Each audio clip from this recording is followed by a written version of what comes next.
Déjà vu is a glitch in the matrix, your brain's worst error explained. The box of cereal is in your hand when your heart jumps. You've stood in this aisle, felt this draft, heard that beep, exactly this before. You haven't, but your body insists you have.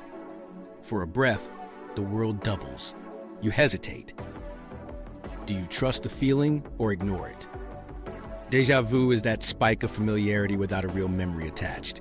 It's common, quick, and disorienting. Psychologically, it's an expectancy violation. Your certainty surges while evidence is missing. Some call it a glitch, others call it a warning. We'll track real people inside these moments, then dive into labs and brain circuits. Is it timing, memory echo, predictive coding gone off script? Let's test the feeling. The first shock, personal encounters that don't add up. The first story starts with a pen tapping on a wooden desk. A college senior rehearses formulas under her breath, ankles bouncing. She looks up, and the classroom snaps into a second version of itself.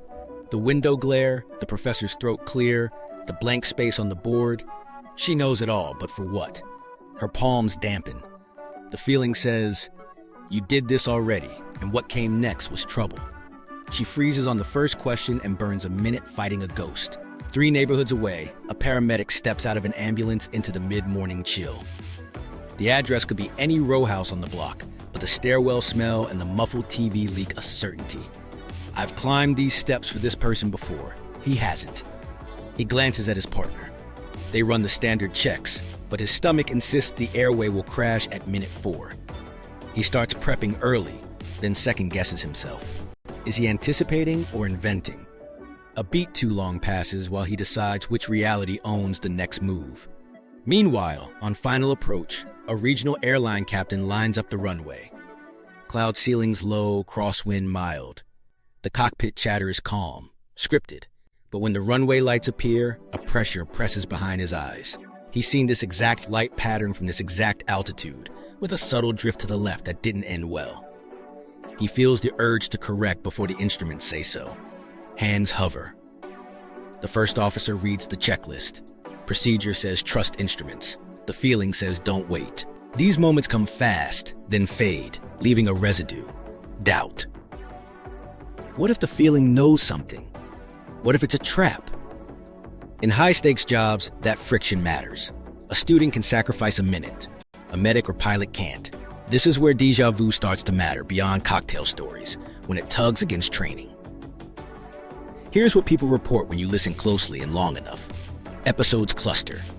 They pop up during finals week, on back-to-back shifts, on read-eyes after a week of broken sleep. They show up when you've moved to a new city, and everything rhymes with a life you just left. Or when you're in the middle lane of a highway you've never driven that looks exactly like 5 others you have. They appear in transitions, new jobs, new homes, new routines. The pattern feels obvious, but anecdotes lie. We remember weird coincidences and forget the empty space between them. Researchers try to trap the feeling without the embellishments. In diaries, people log quick flashes, 5-10 seconds, rarely more. The intensity varies. Most feel a clean snap of familiarity. A few feel a tug to predict the next beat. Fewer still feel a nudge of wrongness inside the rightness. The common thread is confidence without content. I know this, but I can't place where or when. The student in our story told herself to breathe and read the question twice. She wrote the known piece first, then the unfamiliar. The paramedic kept prepping while asking his partner to call the rhythm out loud. The captain announced, "Instruments only," and nudged the urge back into its seat. All 3 added a layer between feeling and action, a buffer built from habit and checklists. But not everyone has a checklist, and not every day offers the luxury of a pause. A barista reaches for the milk pitcher and swears she's about to drop it because she remembers dropping it. She squeezes harder and knocks it against the counter. A new parent carries a sleeping baby through a dark hallway that smells like a cousin's house. The floorboard creaks, and a wave of familiarity sweeps through, paired with a flash of the baby waking and crying. The baby doesn't move. The parent does, choosing a new step pattern to avoid a moment that only lives in a feeling. We like stories that assign meaning. People tell themselves the feeling is a message, a warning, a wink from something outside time. They also tell themselves it's a bug in the system. Both are stories. The truth will be smaller and stranger. A signal arriving slightly out of sequence. A template matching a shape instead of a detail. A brain sprinting ahead to guess the next frame. You can't feel a phase shift or a theta rhythm. You can only feel the output. Meanwhile, something else is happening in the background that sets the stage for these shocks. The brain usually keeps familiarity and memory in a tight dance. One system whispers, "This looks like something you've seen." Another system answers, "Here's the where and when." Most days, their timing is good enough that you never notice the choreography. On the bad days, the whisper outruns the answer. That's when grocery aisles split in two and cockpits feel haunted by perfectly ordinary lights. To understand why, we need to go back to how memory normally works. How familiarity is built, hippocampus and perirhinal dance. Start with a simple walk down a street you've never seen. You catch the curve of a doorway, the way a lamppost leans over brick, a rhythm in the foot traffic. Somewhere inside, a quiet meter registers a scene before pulse. That meter lives in circuits that trade two kinds of signals, recollection and familiarity. They're not the same job, and they don't run on the same hardware. In cognitive psychology, this is the classic remember-know split. Remember maps to contextual recollection. Know maps to bare familiarity. Recollection is the full package. Where, when, with whom. It pulls scenes together and says, here's the episode. That job leans hard on the hippocampus, deep in the medial temporal lobe. The hippocampus is a pattern separator and a binder. It takes similar experiences, 2 dinners at the same table, 2 exams in the same room, and forces them apart during encoding, so each day has its own slot. Later, when a hint arrives, the hippocampus can perform pattern completion, reassembling a sparse cue into a fuller memory with time and place stitched in. Familiarity is lighter and faster. It doesn't tell a story. It fires a yes-no about match strength. That quick call relies on the perirhinal cortex and its neighbors in the rhinal region. Perirhinal neurons are tuned to feature conjunctions, overlapping shapes, textures, object configurations, and they're good at sensing when today's input rhymes with something learned before. No address, no date, just a confidence signal, strong, weak, or something in between. Most of the time, these systems dance well. Sensory regions feed forward into perirhinal and parahippocampal areas, which gauge the gist. If the signal feels strong, the hippocampus gets a nudge. Check for the episode that fits. In ideal timing, a burst of familiarity is followed by a retrieval of context, and your experience feels seamless. You see a face, feel it's familiar, then recall the party where you met. Comforting, efficient, the trick is keeping near duplicates from collapsing into each other. The hippocampus pushes pattern separation during encoding, carving similar moments into distinct traces. It depends on sparse coding and dentate gyrus circuits that resist overlap. That's the guardrail against false familiarity. When 2 events look alike, separation keeps the later one from borrowing the earlier one's vibe. But speed is everything. The brain runs on oscillations, and in this neighborhood, theta rhythms coordinate who speaks when. Within a theta cycle, think a few times per second, networks alternate between writing new information and retrieving old. Milliseconds matter. If the perirhinal familiar pulse lands a hair early, it can bias processing before the hippocampus confirms any details. If the hippocampal completion is slow or faint, the system can end up with a bare familiarity spike and nothing to anchor it. Now remember, the classroom and cockpit. Under stress or fatigue, the dance stumbles. Encoding gets noisier, pattern separation weakens, and similar scenes lean on shared features. Perirhinal units keep doing their job, measuring overlaps, and sometimes they call match while the hippocampus stays quiet. That's not a broken memory. It's the light, fast channel running ahead of the heavy, descriptive one. You can feel the difference if you pay attention. A true recollection arrives with specifics. The chipped mug, the rainy night, what someone said. Familiarity hits like a face in a crowd. You know the answer exists, but you can't name it yet. In labs, people show high confidence for familiarity-based recognition, even when they can't produce details. Tasks that separate know from remember capture that split. The perirhinal system supports the know. The hippocampus supports the remember. There's a trade-off built into this architecture. Pattern completion is fast because it's predictive. Give the hippocampus a hint and it fills in gaps. That's great, until a hint maps to the wrong template. Perirhinal familiarity is fast because it's shallow. It rides on feature overlap. That's great until the world hands you a scene that shares structure with some past place you can't pull up. Both systems are optimized for uncertain, changing environments where quick calls beat perfect recall. Evolution picked speed with acceptable error. Meanwhile, the medial temporal lobe doesn't work alone. The prefrontal cortex monitors conflict, keeping an eye on whether a familiarity signal is being backed by evidence. In cognitive terms, that's conflict monitoring and error likelihood estimation. When everything is aligned, you feel clean certainty. When familiarity spikes but recollection stalls, you feel a gap. That gap is exactly where déjà vu lives, a familiarity signal unpaired with the expected memory trace. The last piece is timing coordination. Theta phases help gate when encoding dominates versus when retrieval has the floor. If those phases slip, because of sleep pressure, neurochemical shifts, or sheer chance, the handoff between perirhinal and hippocampal processes can misalign. A strong familiarity burst arrives. The hippocampus is still switching modes. No episode emerges. You get the feeling without the file. So the dance is elegant, but it's not infallible. It's built to be fast, predictive, and mostly right. And when it's slightly out of step, your experience doesn't slow to show you the wiring. It simply delivers a crisp, wrong time-stamped yes. That's the opening move. But there's one timing problem that sets the stage for déjà vu to bloom into a full-bodied false alarm.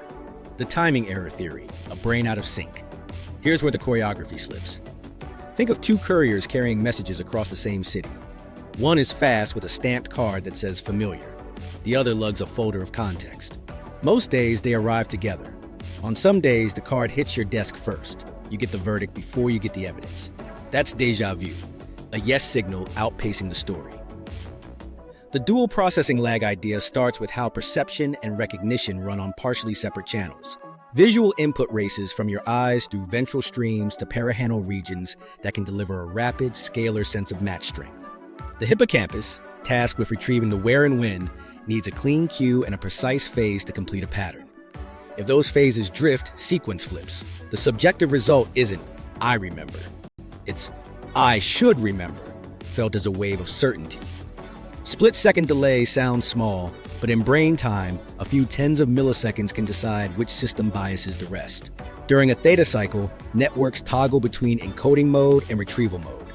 If sensory novelty keeps the system tilted toward encoding, while perirhinal familiarity fires, the hippocampus can be momentarily suppressed from retrieving. You get an orphan familiarity spike, strong enough to reach consciousness, floating without the anchor that normally follows. What makes this more than theory is the physiology. In intracranial recordings from the medial temporal lobe, researchers see phase shifts, tiny timing offsets, between perirhinal, entorhinal, and hippocampal activity during recognition tasks. When recognition is familiarity-based, perirhinal leads. When recollection lands, hippocampal patterns dominate later in the cycle. Patients describing déjà sensations under electrode monitoring often show abnormal coupling or brief desynchronization across these nodes, as if the relay baton was exchanged a beat early. Electrical stimulation adds another clue. When clinicians stimulate rhinal cortices in awake patients being mapped for epilepsy surgery, some report a sudden, clean déjà feeling, a rush of already seen without any actual memory surfacing. The specificity matters. Stimulating primary sensory cortex doesn't do it. Nudging the medial temporal junction does. It's consistent with a timing perturbation. You're pushing the familiarity circuit to fire hard while the hippocampus isn't delivering the matching episode. Outside the operating room, timing is shaped by your state. Sleep debt narrows the bandwidth of precise phase locking. Slow-wave sleep normally recalibrates networks and sharpens pattern separation. Without it, traces overlap more and the threshold for calling match lowers. Circadian dips and noradrenergic fluctuations change gain in these circuits, shifting when a weak overlap feels strong enough to trip the familiarity meter. Stress tilts the trade-off too. Cortisol biases learning toward gist and away from detail. Noradrenaline speeds processing and can push decisions into earlier time windows. Put together, fatigue and stress move the system toward fast calls and shaky synchronization. There's also the loopiness of perception itself. Information doesn't flow one way. Higher-level predictions descend while sensory errors climb. If a top-down template is primed by layout, rhythm, or expectation, the perirhinal region might register a high match score before bottom-up evidence resolves. because the template pre-activates feature conjunctions. If at that moment the hippocampus is late, the prediction wins the race to awareness. You feel the echo of a memory that never arrives.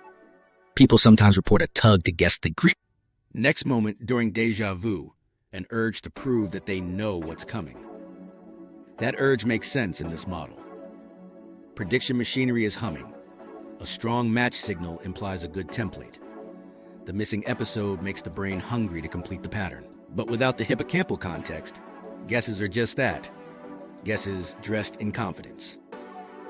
Support doesn't only come from invasive recordings. Behavioral work shows that when scenes share structure with previously studied ones, same geometry, different details, participants report stronger familiarity despite failing to recall a source. Under time pressure, they're more likely to endorse those lookalikes. When the clock squeezes, the perirhinal channel gets the mic first. Time pressure is a lab stand-in for the real-life states that compress processing windows. Now stitch this back to the aisle and cockpit. In the store, fluorescent hum, shelf spacing, and a cool draft build a template that matches countless other aisles. The perirhinal system fires match. Your hippocampus reaches for specifics. Who were you with, when, and comes up empty. The gap feels weird, so the feeling grows louder. In the cockpit, repetitive approach cues, fatigue, and a tuned-up predictive system bias the match call early. Instruments disagree, but the gut certainty arrives first. Training is the break. Crucially, this isn't a damaged brain. It's a fast brain taking bets. The architecture favors speed with acceptable errors, and timing noise is part of biology. Most of the time, the second courier, the folder of context, arrives on time and stitches familiarity to a memory. Occasionally, the card hits the desk alone. That's the out-of-sync moment you feel as déjà vu. A perfectly normal system misaligned by a hair, urging a conclusion a fraction too soon. Meanwhile, another lab found a way to nudge that feeling on command. Induced déjà vu, when scientists push the button. While that timing slip plays out in everyday life, clinicians found a way to spotlight it in the most direct way possible. They asked awake patients to describe what they felt as small pulses of current tickled the brain's familiarity hubs. These weren't casual volunteers. They were people with drug-resistant temporal lobe epilepsy in hospitals for invasive monitoring before surgery. Electrodes sat on and inside the medial temporal lobe, mapping borders between healthy tissue and seizure onset zones. During mapping, neurosurgeons stimulate tiny patches and ask, "What do you feel?" Sometimes the answer lands like a bell. This is déjà vu. Not everywhere produces that response. Stimulate primary visual cortex, you might get flashes of light. Somatosensory cortex, tingling. But when current hits the rhinal cortices, the perirhinal or entorhinal territories, patients often report a sudden, clean surge of familiarity, unmoored from any specific memory. They don't recall a day or a place. They feel the right now has already happened. This is the lab's closest move to pushing the button marked déjà vu. The specificity is the point. You're not jolting raw sensation. You're nudging a recognition circuit. And the subjective output matches the theory, familiarity without recollection. Intracranial EEG adds texture. When patients naturally slip into a déjà sensation during monitoring, perirhinal and entorhinal signals ramp, and hippocampal patterns don't reliably complete an episode.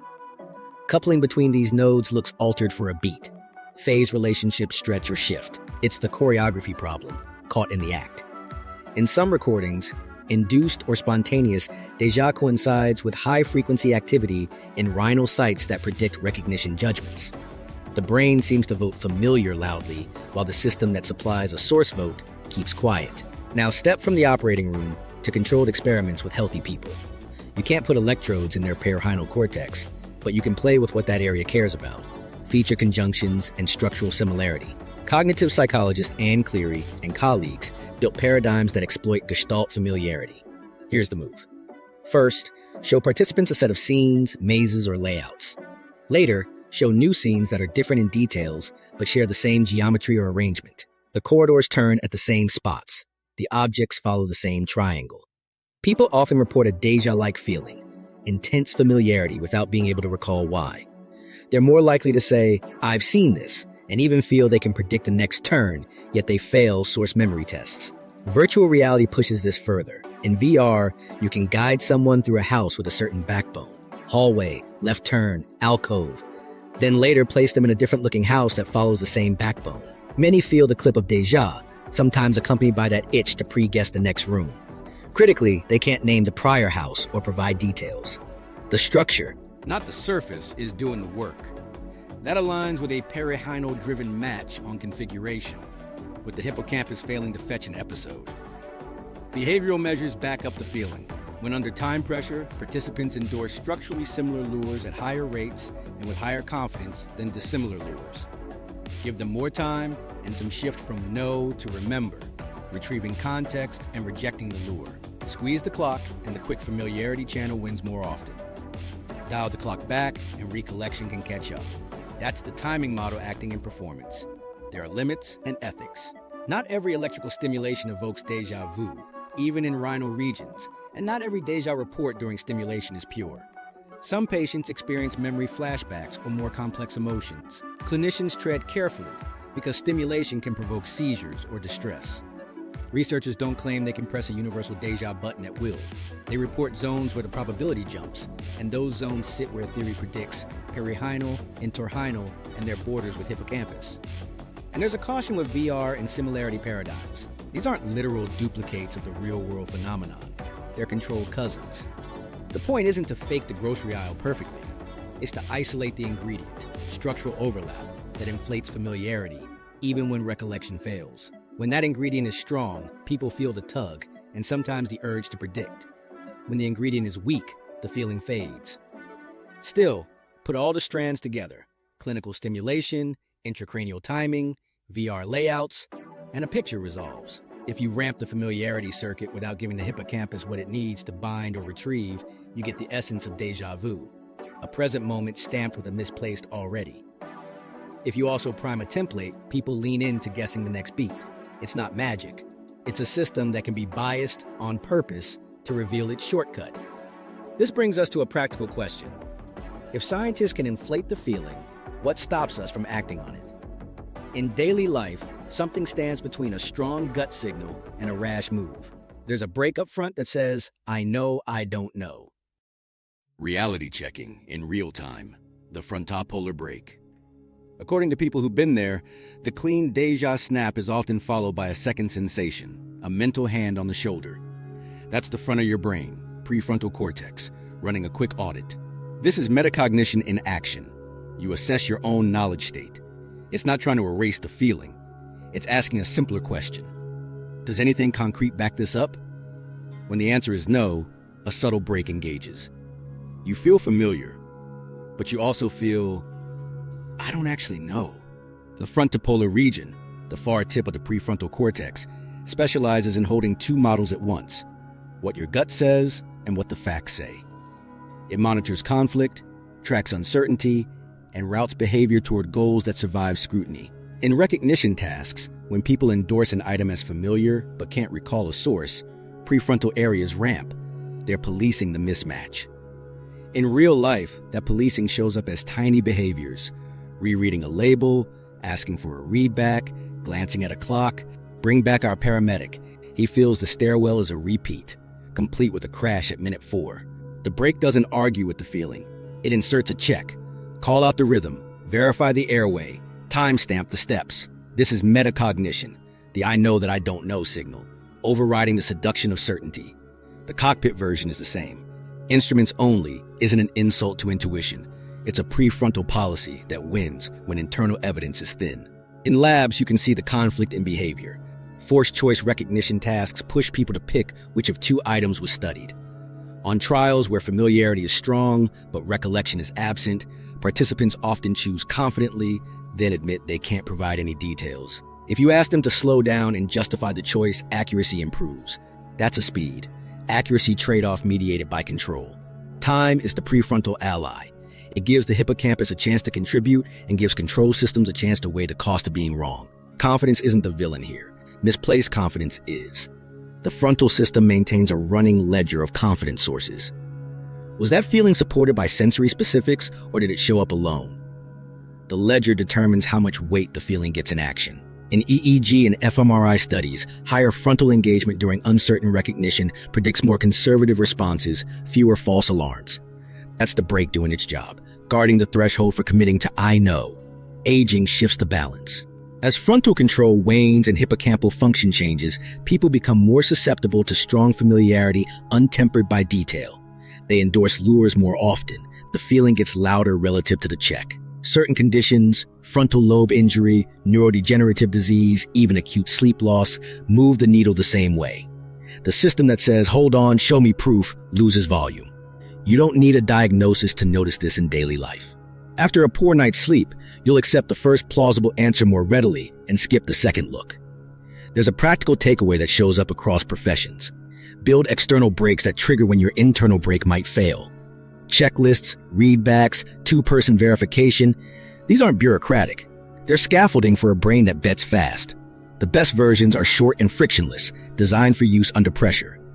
In medicine, a pause before a high-risk drug. In aviation, call and response before a landing. In a lab, pre-registered analyses. In a kitchen, label and date. At the personal scale, you can train a micro-protocol. Label the feeling as a state, false alarm, instead of as a fact. Ask for one external cue that would have to be true if the feeling were right. If you can't find it, act as if the feeling is just data, not instruction. 10 seconds is usually enough. It's long enough for prefrontal circuits to recruit help and short enough to fit inside a grocery aisle or a busy shift. Here's a micro story. A pharmacist gets a snap of familiarity while filling two similar scripts. The tug says, "You already checked the dosage." The break adds a step. Finger to label, whisper the milligrams, scan the birth date. 30 seconds later, she finds a near miss. Same drug class, wrong strength. The feeling wasn't malicious, it was noisy. The break converted it from a directive into a clue to slow down. None of this makes déjà vu vanish, it reframes it. The feeling becomes a test of your system, not of your fate. If it's a timing error, the fix isn't to argue with your brain. It's to give your brain a route to truth that doesn't depend on one circuit winning the race. Aging, stress, and fatigue all shift thresholds, so the rule gets simpler as risk rises. Trust procedures over vibes. But déjà vu has cousins that don't stop at a feeling. When familiarity starts to spill into invented backstories, or when awareness blinks, the break might not be enough. That's where the distinction matters, because the stakes change. Déjà vu versus memory illusions, know the difference. While that was happening in our stories, a different set of experiences sits nearby and can be mistaken for the same thing. Déjà vu is a clean jolt of familiarity without a memory attached. It's brief. You feel you should remember, and you don't. No plot, no flashback, just a snap. Its risk is behavioral, acting on a feeling that isn't backed by evidence. Its power is confidence without content. In terms of taxonomy, it's a recognition illusion, not a source memory error. But there's a riskier cousin, déjà vécu. That feeling doesn't stop at "this is familiar." It blooms into "I am reliving this" with details. People describe time thickening, a sense that the scene is replaying beat for beat. They might remember what someone is about to say, or believe they've already had the conversation days ago. Unlike déjà vu, déjà vécu often arrives with a story that wasn't actually written, a backfilled narrative. The experience can be compelling enough that someone refuses new information because it clashes with the memory they feel is unfolding again. Jamais vu flips the coin. You look at a word, door, door, door. Repeat it until it looks wrong, and suddenly the most ordinary object feels alien. A spouse's name, a route you've driven 100 times, a signature. None of it looks right for a moment. This isn't familiarity without recall. It's loss of familiarity in the face of abundant exposure. The system that normally shouts known goes quiet, and the world tilts. It's unsettling, but it teaches the same lesson. Familiarity is a constructed signal, not a guaranteed property of things. Behaviorally, switching tasks or changing context typically resolves it. Another sign it's a transient processing state. Confabulation lives a step further down the road.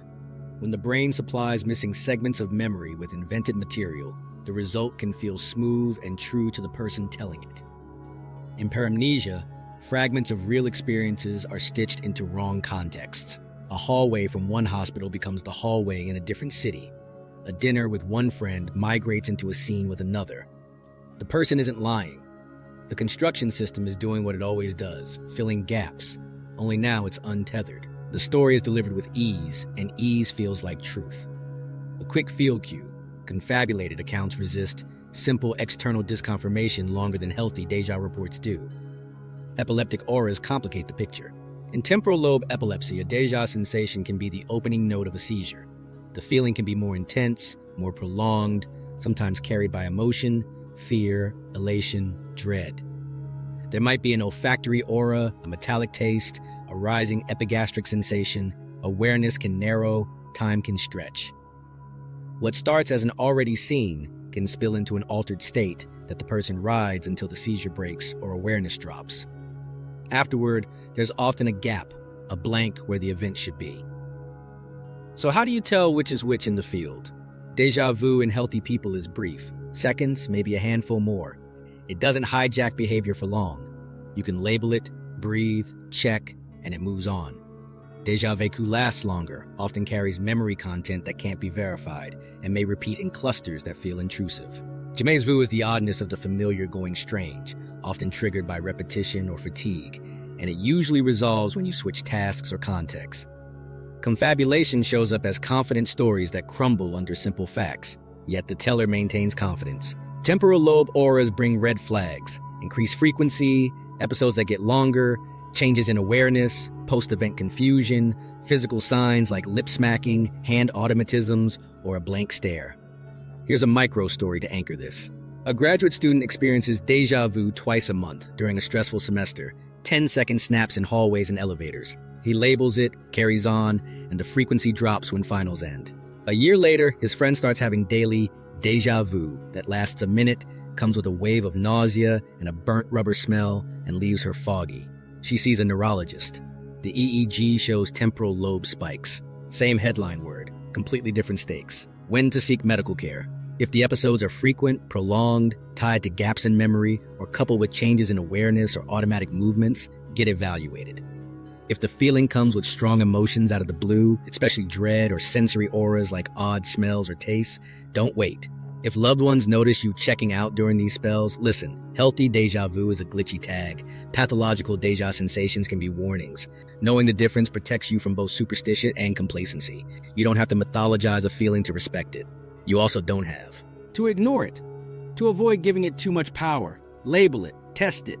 If it breaks easily, it's likely the fast familiarity system running solo. If it doesn't, bring in a professional. The category you put an experience in determines what you do next. That choice matters. The seizure edge, when familiarity becomes a warning. 3 days after her 26th birthday, Lena is shelving books at a quiet branch library when the déjà wave rises, thicker than usual. It's warm at the base of her throat, a slow roll up her chest. The carpet pattern seems to bend toward her. A metallic taste blooms. Then the aisle narrows into a tunnel. 10 seconds later, she's back, heart racing, a coworker asking if she's okay. She says yes. She isn't. It happens again that afternoon, longer, with a burnt rubber smell. That night, her partner finds her standing by the sink, staring, lips moving without sound. This is déjà vu's borderland. In temporal lobe epilepsy, a familiar snap can be the first note of an aura.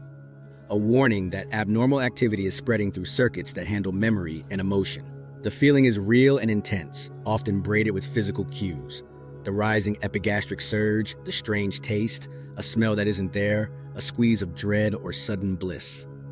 Awareness can wobble, time can stretch like gum. Afterward, there's a gap where the moment should be. Under the skull, hyperexcitable networks loop in the hippocampus, amygdala, and surrounding cortex.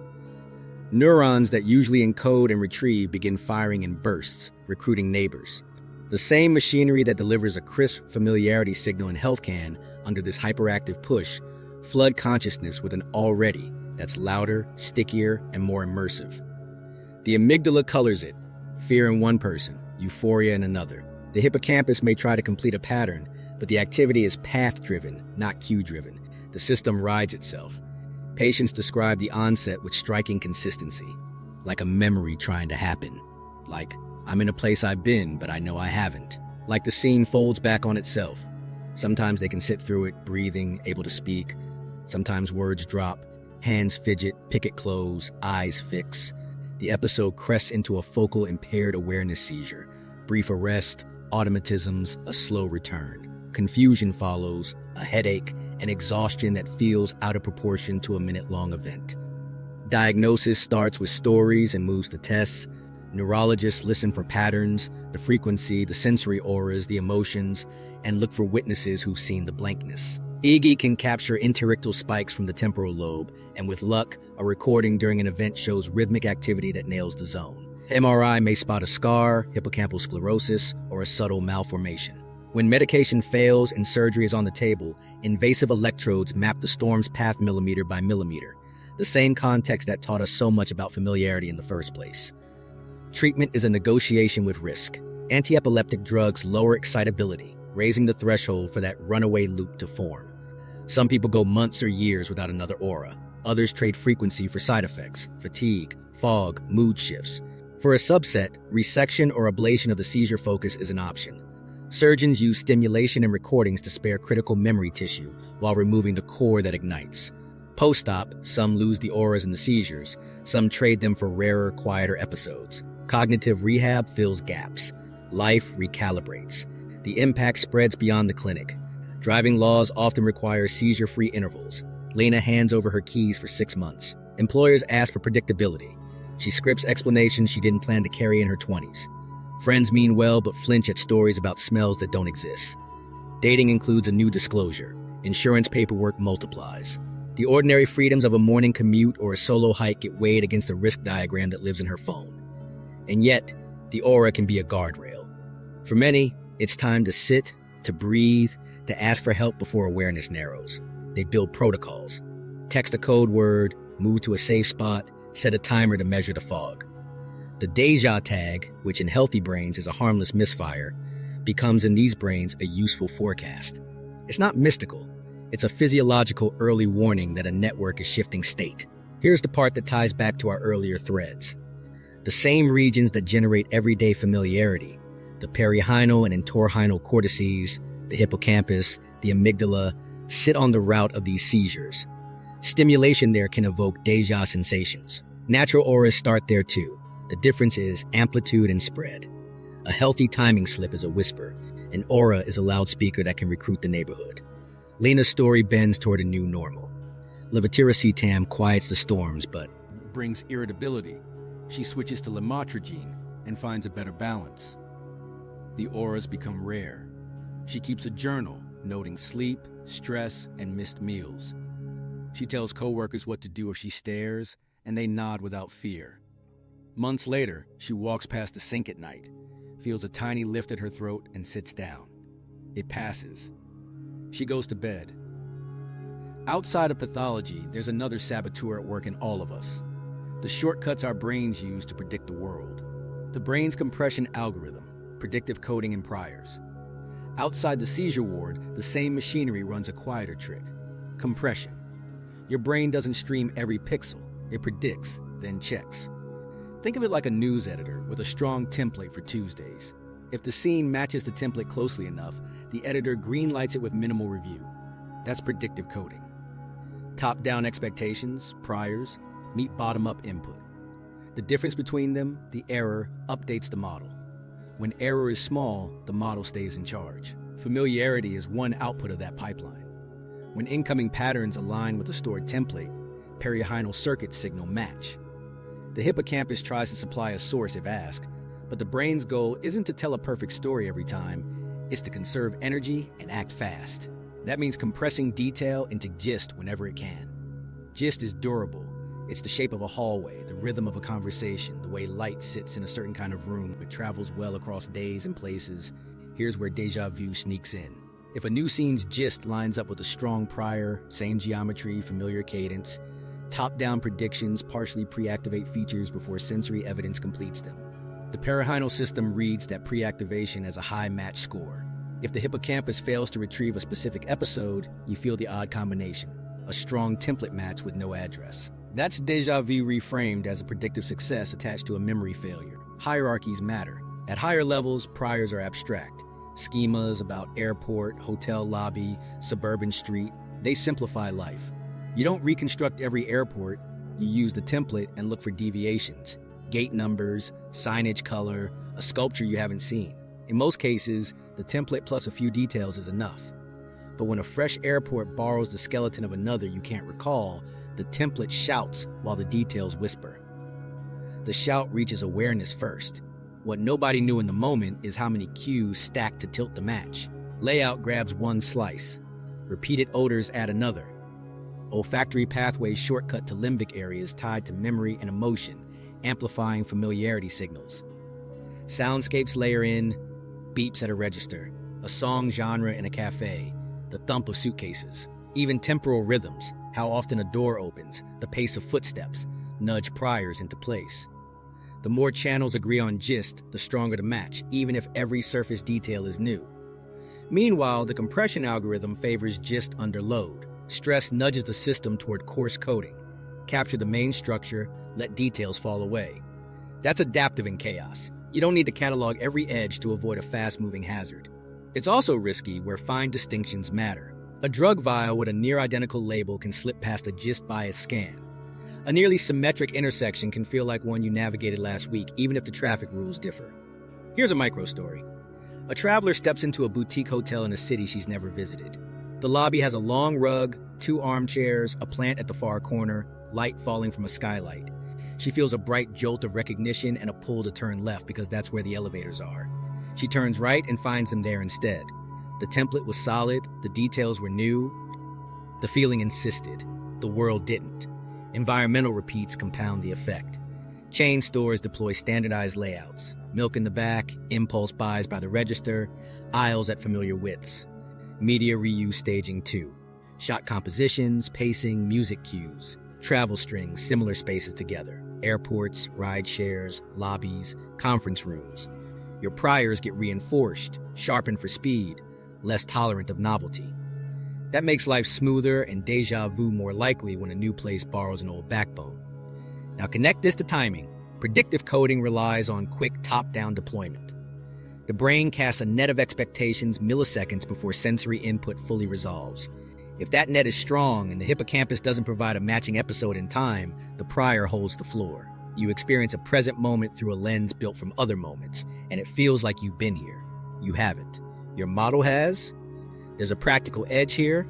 Priors are trainable. Novelty exposure, taking different routes, rearranging routines, broadens templates, and reduces overfitting. Sleep Consolidates models, pruning weak associations and clarifying boundaries. When sleep falters, models blur and generalize more aggressively, boosting false matches. Stress tightens priors, pushing you to rely on them. Caffeine quickens the loop, sometimes outrunning careful checks. All of that moves the dial on how often the template wins without a source.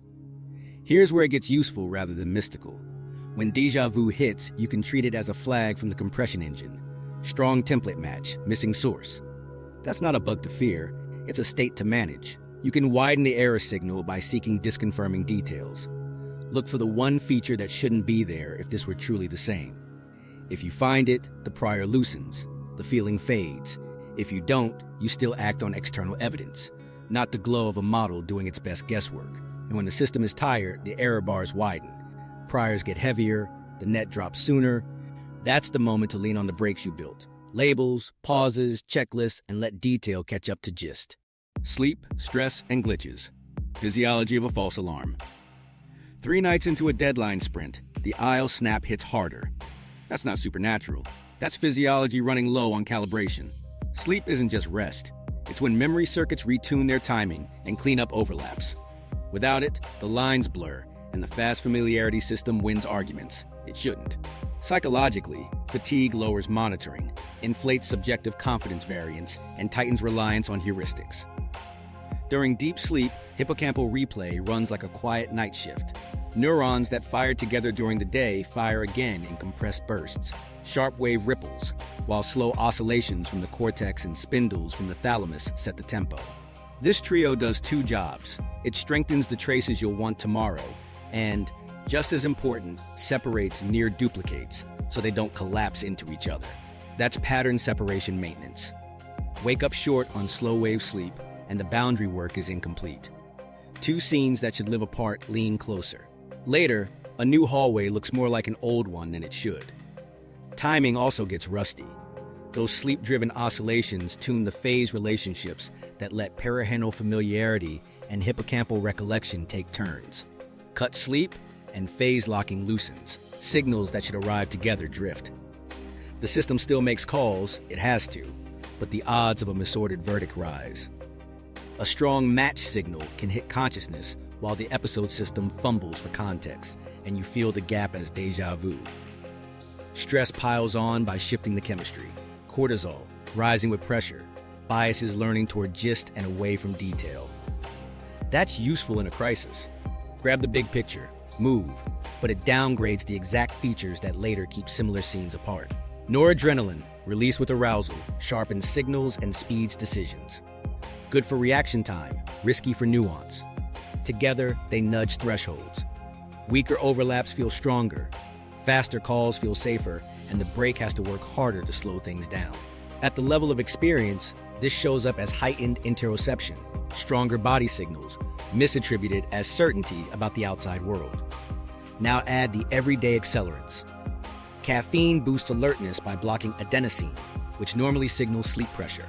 You feel sharper, and processing speeds up. But speed tightens decision windows. If the perirhinal channel fires high early in a cycle, a shorter window gives the hippocampus less chance to supply a source before awareness locks in a feeling. Stimulants aren't destiny. They shift the balance a few degrees toward quick familiarity. On sleep debt, that shift can be enough to tip you into more frequent déjà snaps. Age and development tweak the dials too. Adolescence and young adulthood come with busy rhythms, a lot of novelty, a lot of late nights, and neural oscillations are still settling. Reports of déjà vu peak in these years. That doesn't mean something's wrong. It means a fast learning system, constantly exposed to lookalike environments, is running hot, while timing control is maturing. Later in life, hippocampal pattern separation can soften, and frontal control can wane, which changes the mix. Fewer reports in some, more false familiarity in others. The common thread is threshold management. Anything that blurs boundaries or speeds, calls raises the odds of a misplaced already. Here's a micro story. A surgical resident rotates on to nights. 12 hours on, 12 off, 3 coffees deep by 2 a.m. In a dim corridor, a supply cart appears, and a certainty clicks. The clamp drawer is missing a size, just like last night. He feels the urge to divert and fix it before a page even comes. He stops, breathes, checks his log. There was no missing clamp yesterday. The familiarity was real. The source was noise. He walks on and sleeps the next day. The feeling fades next shift. There's protection built into the system, even tired. Micro-sleeps, tiny local rest events, can pop in specific circuits, giving bursts of recalibration. But relying on them is like fixing a watch mid-race. The durable fix is boring. Sleep enough, protect slow wave and REM cycles, and keep a steady anchor on circadian time. That's when replay can separate similar traces and when spindles can reestablish clean timing. On the psychology side, simple reappraisal, labeling stress as energy to focus, can reduce the spillover into rash familiarity-based judgments. Stress management plays the same role. Lower baseline cortisol, and the system stops leaning so hard on gist. Give your noradrenergic system breaks, walks, breathing, real downtime, and decision windows widen. The prefrontal brake gets a better grip. Even a 10-second pause changes the chemistry just enough to let detail catch up. One more nudge, vary your inputs. Novelty forces the hippocampus to encode with fresh contexts, which strengthens separation and gives future. Recognition, something concrete to retrieve. Rotate routes. Change grocery stores. Rearrange a room. You're not dodging déjà vu. You're feeding the boundary maker that keeps templates from overgeneralizing. None of this turns a human brain into an errorless machine. It shifts probabilities. Sleep trims overlaps. Calm raises thresholds. Slower loops give context a chance. And when all three go missing, sleep, calm, patience, the odds tilt toward glitches. That's not a curse. It's a map of when to trust feel and when to trust the checklist you built for days like this. Architecture of familiarity. Spaces that trick the brain. While that was happening in your nervous system, architects and retailers were quietly writing scripts for your familiarity meter. Not by conspiracy, by converging on designs that work. The result is a world full of spatial templates that whisper, "You've been here," even when you haven't. Start with schemas, the mental blueprints for places. Airports, long concourses, perpendicular gates, glass, Signage bands, security upstream, retail midstream, gates downstream. Hotels, threshold, lobby bowl, reception island, seating cluster, elevator bank tucked to one side. Suburbs, collector road, feeder streets, cul-de-sacs, repeating house setbacks. Your brain carries these as compressed models because they make navigation efficient. Give it a few cues, sight lines, junction angles, ceiling height, and the model boots. Most days that's helpful. Some days it overreaches. Design twins amplify it. Parallel hallways create rhythm. Mirrored rooms trick the sense of orientation. Repeating motifs, arches, pendant lights, chevron floors, stack similarity. When a new space borrows an old skeleton, perirhinal circuits register a high match on configuration before the hippocampus can deliver a source. If the source never arrives, the schema stands alone, and you feel the clean déjà snap. Here's a micro story that plays this out. A traveler exits a jet bridge into a terminal she's never seen. The corridor opens into a bright atrium with a mezzanine, food court to the left, windows to the right, a long planter slicing the floor. She feels the tug and almost turns left for a restroom she remembers. The signs point right. The layout is a cousin of 3 other terminals, down to the planter. Her template shouted early. The specifics disagreed. Retail chains lean on this deliberately. A central aisle anchors sightlines. Staples live at predictable depths. Milk in back, bread mid-store, impulse items tight to checkout. End caps repeat. Lighting, color, temperatures stay consistent. Shelf heights match. The goal is frictionless shopping, not mind games. But if you've walked that scaffold in another city, your familiarity system fires as if the place itself holds a memory. Add environmental cues, refrigeration hum, citrus cleaner, a pop song you've heard elsewhere, and the match strengthens across senses. Odors have an outsized role. Olfactory pathways feed limbic circuits directly, skipping thalamic way stations. A boutique candle, a pool's chlorinated breath, the dry metallic note of escalator grease. These scents fuse scenes across time. Walk into a co-working space with pine cleaner and espresso and get a hit of a childhood kitchen and a college cafe braided together. No episode surfaces. The smell itself drags the familiarity slider up. Soundscapes do similar work. Airports share PA chimes, HVAC drones, rolling bag rhythms. Hospitals carry monitor beeps at specific intervals, shoe squeak tempos, the soft hiss of oxygen. Even if the visuals are novel, the auditory backbone primes a "seen this" sensation. Designers rarely intend to produce déjà vu. They aim for legibility and brand consistency. Your nervous system treats consistency as overlap. Now to architectural rhythms. Humans read turns and junctions as beats. A hallway that runs 10 paces, then opens to a T, then 10 more into a niche, sets a meter. Repeat that meter with different finishes and furniture, and the body anticipates the next beat. In VR studies, when that beat repeats, people feel both déjà and the urge to predict what's around the corner. In real buildings, the same urge nudges your feet. Most of the time, you just feel confident. During a timing slip, you feel déjà. There's a case buried in our opening aisle. The chain store swapped seasonal stock but kept the aisle widths, shelf heights, sightline breaks, and the cooling vents draft exactly where they always are. The perirhinal system doesn't care about cereal box art. It cares about conjunctions, edges, spacing, flows. You felt the draft and saw a 3-shelf gap at eye level and a beep cadence at checkout. That set off a structural match to dozens of earlier aisles. With sleep debt and stress, the hippocampus didn't supply a date and time. The space itself did the convincing. What nobody told you is that space can be tuned to resist this. Wayfinding research shows that distinctiveness, landmarks with unique shapes, non-repeating junction angles, varied ceiling heights, reduces false familiarity. Hospitals add color zones and art walls not just for mood but to break sameness. Airports punctuate monotony with sculptural moments. Even subtle asymmetries help. The brain notices deviations, and deviations anchor memory. Here's a practical move. When déjà vu bites in a built environment, hunt for a non-schema cue. An odd pillar, a chipped tile, a specific sign font. One unique detail pries the template loose and invites the hippocampus in.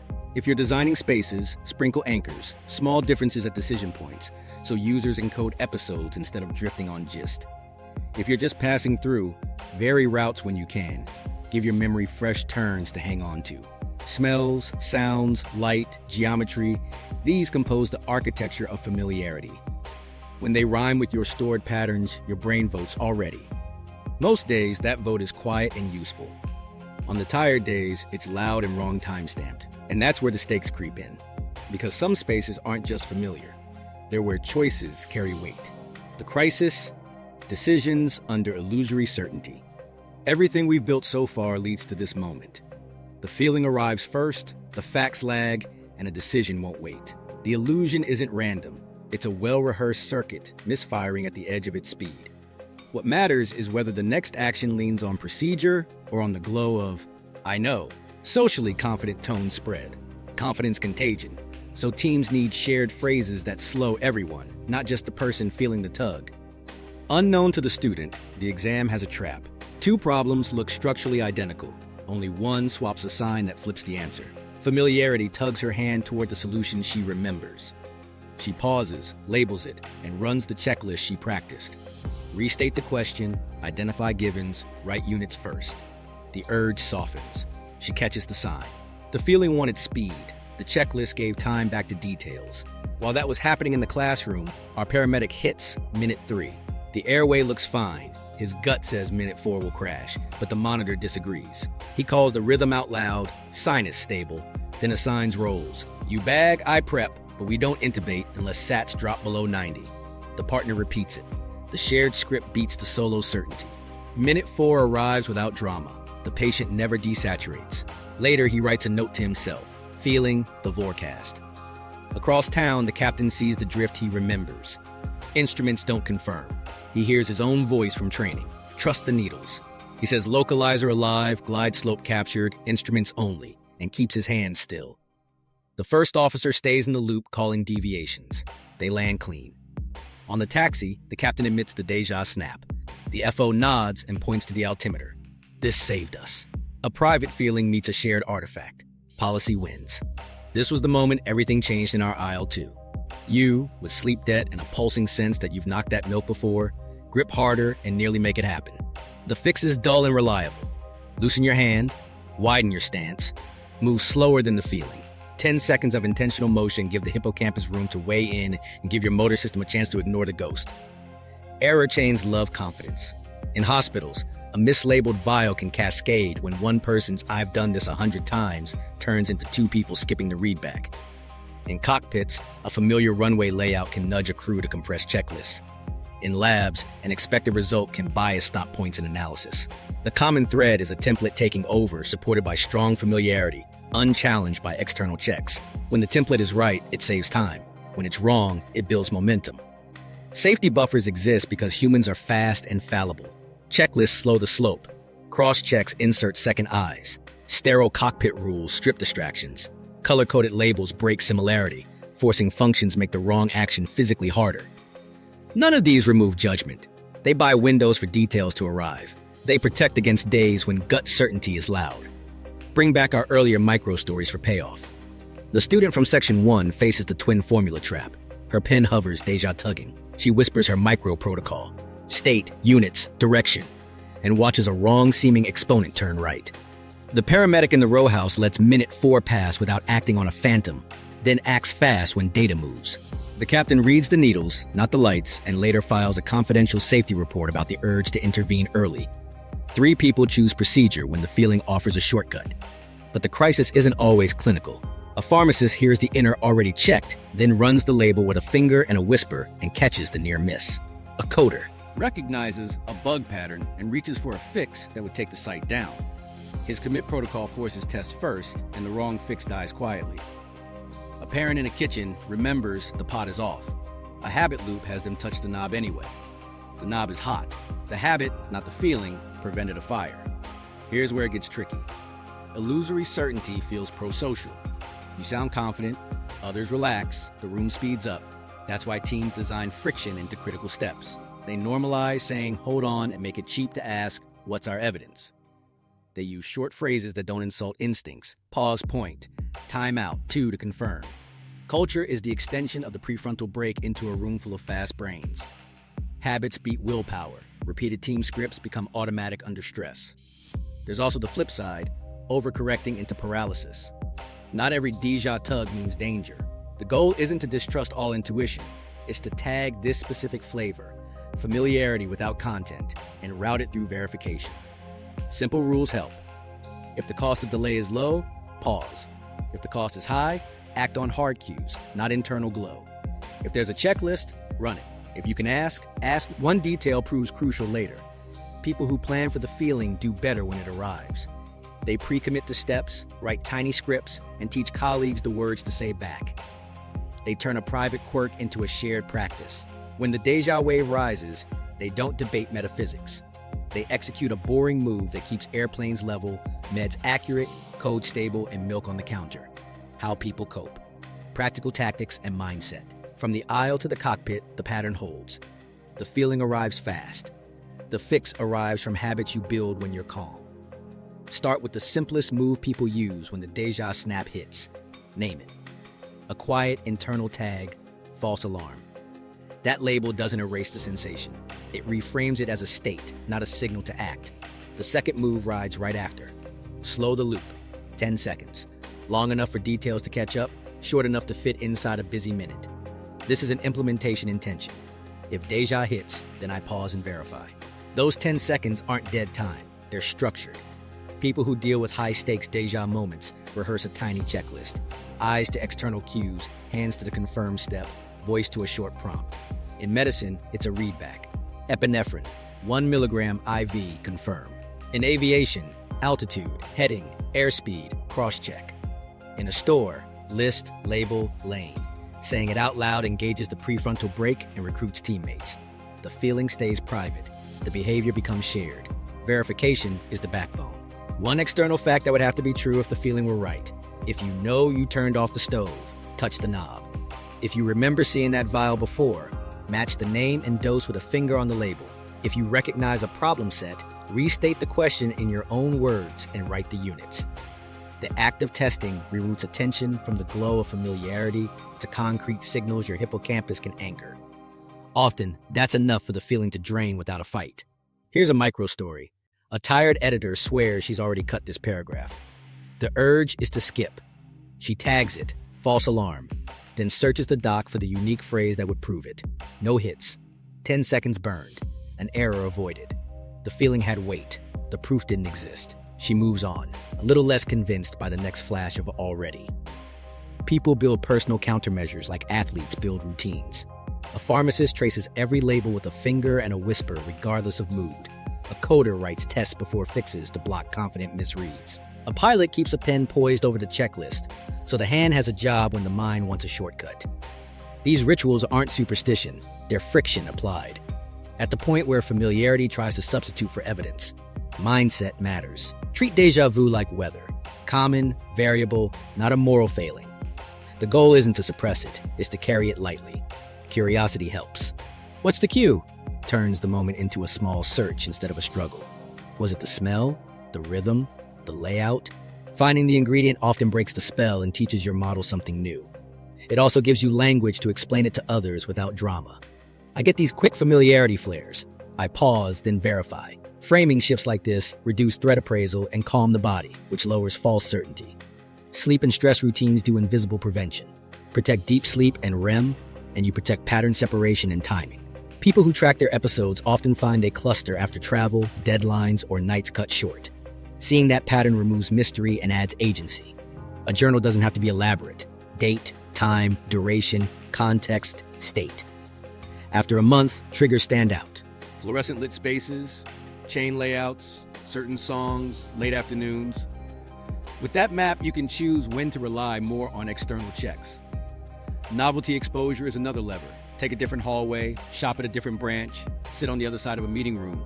Tiny changes feed the hippocampus fresh associations and reduce overfitting to a single template. The result isn't fewer déjà moments so much as gentler ones, less likely to pull behavior off course. It also makes life feel less like a loop, which helps when the feeling itself suggests looping. Socialize your protocol. Tell the partner you work with most, if I say pause point, I'm asking for 10 seconds to confirm. Teach them to echo back. In return, learn their words. Teams that share short, neutral cues remove the shame around slowing down. When you do it in ordinary moments, you'll do it under pressure. When you do it under pressure, the déjà tug has fewer doors to slip through. Practice reps matter. Habit strength predicts whether the pause actually happens in the wild. Red flags still apply. If episodes stretch long, stack daily, or bring gaps, smells, or awareness shifts, get checked. A clean EEG doesn't trivialize the feeling. It narrows causes. If the workup shows a seizure focus, your déjà tag becomes a practical warning. Either way, agency stays. You don't need metaphysics to act wisely in a grocery aisle. Bring it back to that aisle. The wave rises. You name it. You breathe. You look for one oddity that wouldn't exist if this were a repeat. The new seasonal display, the staff badge you've never seen. You move slower than the feeling. You leave with the milk and your confidence intact. The myth says it's fate. The practice says it's timing. Yours. Physics, time, and tempting myths. What we can and can't claim. But a stubborn thought lingers underneath all the checklists and brain rhythms. What if time itself hiccuped? The glitch in the matrix line sticks because déjà vu feels like a crease in reality. You're standing in a present that acts like a rerun. That sensation invites a physics answer. Parallel timelines, loops, a fold in space-time. It's tidy. It's also not what the evidence supports. Start with why the myth is sticky. The brain is a meaning machine. When an internal signal arrives with high confidence and no story, the mind reaches for a big story to fit it. Movies and memes give a template. Simulation, cosmic bug, leak from the future. These frames feel good because they match the certainty of the feeling. They also relieve you from sitting with uncertainty. If the world glitched, it isn't your brain making a fast bet. It's the universe winking. That's comforting and wrong. What physics actually says depends on the level. The block universe picture in relativity treats past, present, and future as a four-dimensional structure. Events laid out in space-time. Your now is a slice, not a universal clock tick. But that doesn't imply replay or bleed through. It's a description of how events relate, not a claim that your perception samples tomorrow. The arrow of time, the one-way flow you feel, emerges from entropy, the tendency for systems to move from ordered to disordered states. Entropy makes eggs break, smoke spread, and memories form in one direction. It doesn't give you echoes from ahead. Quantum mechanics adds genuine weirdness, superposition, entanglement, probabilistic outcomes. But again, there's no reliable bridge from these microscopic rules to macroscopic déjà experiences. People point to retrocausality debates or delayed choice experiments and claim time can run backward. Those are careful discussions about how we model measurement, not evidence that your hallway feeling comes from future photons tapping your hippocampus. No study shows quantum processes producing subjective déjà in healthy brains. The physics is subtle. The claim would be huge. The data aren't there. Meanwhile, the brain-level account has direct support. Electrical stimulation of rhinal cortices can evoke the feeling. Virtual reality paradigms that match layouts trigger the tug without any cosmic setup. Intracranial recordings show timing shifts in the medial temporal lobe when familiarity leads recollection. Stress, sleep, and state move the dials. That is a local, testable chain between physiology and experience. It leaves room for mystery, consciousness timing, subjective now, without importing time travel. Still, let's separate what's ruled out from what's open. Ruled out that déjà vu reliably predicts the next event, that it's evidence of literal past lives, or that it marks a scene between universes. When people try to prove they knew what would happen during a déjà wave, controlled tests don't show above-chance forecasting. The feeling to guess comes from a primed predictive system, not from extra information. Claims of precise, verifiable premonition don't hold up under blinding and replication. The compelling anecdotes vanish under controls. Open questions sit in the scene between physics and mind. Consciousness unfolds on brain timescales, tens to hundreds of milliseconds, yet your experience feels like a smooth present. How does the brain bind features into a unified moment? How does it decide what makes it into awareness? Why does a match signal feel the way it does? There's no complete theory that knits neural oscillations, model-based prediction, and the qualia of familiarity into one equation. That's a frontier, not a license to import metaphysics wholesale. We can talk about simulation in a grounded way too. As a metaphor, it's useful. The brain runs models and compares input to templates. As a literal claim that we're in a computer, that's philosophy dressed in code. Even if true, it wouldn't change the local mechanics of déjà vu. The system generating your experience still appears to use familiarity and recollection channels that can drift. The bug is in the client, not the universe. There's also the binding problem, the question of how color, shape, location, and meaning merge into a single feel. Timing is central. Theta rhythms may provide the frame, gamma the content.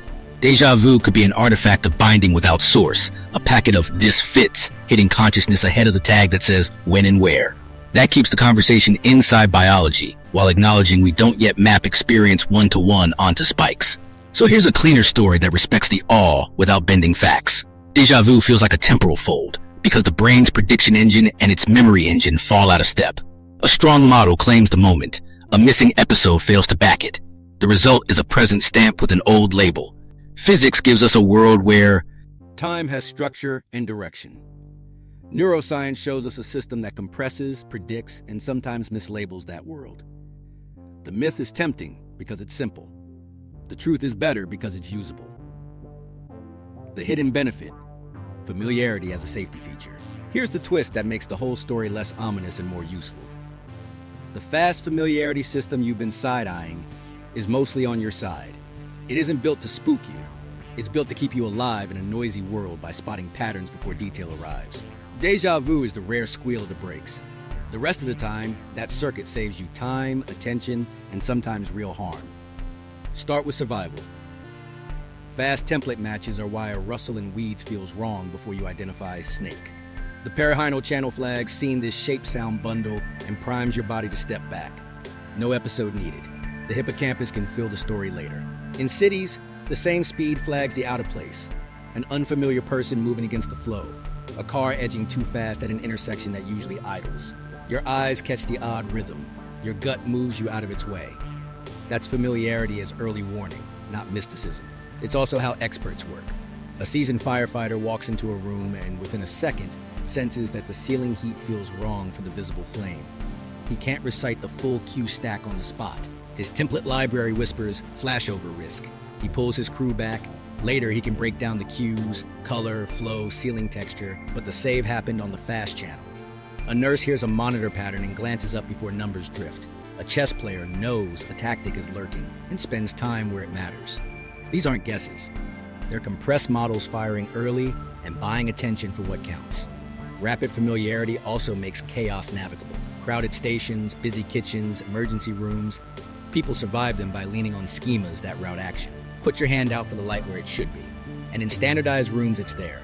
In a disaster, standardized gear and layouts mean different teams from different cities can work together without a seminar. The same design twins that sometimes trigger déjà simplify shared action under pressure. There's a cognitive upside beyond safety: creativity. Overlaps between patterns spark insight. You walk into a studio, feel a tug from a different project you can't place, and suddenly borrow a rhythm, a color palette, a workflow. Composers and coders both know the sensation, an almost remembered shape tugging at a current problem until a link appears. That's the familiarity engine surfacing near matches your slower system can remix on purpose. The déjà-like itch to predict becomes a nudge to explore a connection. Many aha moments ride the edge between "I've seen this, and I can make something new with it." Evolution would accept some false positives to keep the system fast. Better to leap back 10 times for wind and grass than to miss the one coil. Better to endorse a near match early and correct than to build from scratch every time and arrive late. Déjà vu is the inevitable cost of that bias, an occasional strong match without a source. If the outcome is you pause, verify, and carry on, the trade is favorable. The rare tug gets neutralized by habits. The daily wins happen quietly. Think about the aisle again through this lens. The layouts rhyme to other stores let you shop on autopilot, save working memory, spend it where choice matters. The hum, the beeps, the light make navigation predictable. You can drift and still succeed. On a tired night, the same efficiency overshoots and claims already. You label it, slow your hands, and let the efficiency return to its lane. The system didn't betray you, it overhelped. Here's a micro story that lands the benefit. A junior nurse wheels a patient to imaging along a route she's walked twice. A gurney appears at a junction that usually clears. Her body slows before her mind names why. The rhythm was wrong. The near collision doesn't happen. No one writes a report, no one calls it a miracle. The familiarity circuit paid out in silence. Reframing the glitch as a side effect of an otherwise excellent shortcut changes behavior. You stop fighting the feeling like an omen and start treating it like telemetry. Strong match, low source. You keep the tool and add guardrails. You teach teams that quick pattern reads are strengths bounded by checks. You design rooms that are legible but punctuated with anchors. You let expertise stay fast and let procedures stay kind. That's the upside hiding in the discomfort. The brain that sometimes mislabels the present is the same brain that shields you from hazards, guides you through noise, and feeds you raw material for new ideas. You don't fix it by slowing everything down. You let it be fast where speed helps and build simple moves for the rare times it runs ahead of the facts. The aftermath, meaning without myth. Back in the aisle, the wave rises. You name it, breathe, scan for one odd cue, move slower than the feeling. Milk goes in the cart. Agency wins. Training beats superstition. Design and policy anticipate human glitches. The open questions remain. Timing, binding, the subjective now. But today, you acted. Déjà vu is a mistimed familiarity tag. Strong signal, wrong timestamp. Want more true glitches your brain commits daily? Subscribe and watch our companion episode on false memories and misheard realities. New deep dives every week. Don't trust the feeling. Test it.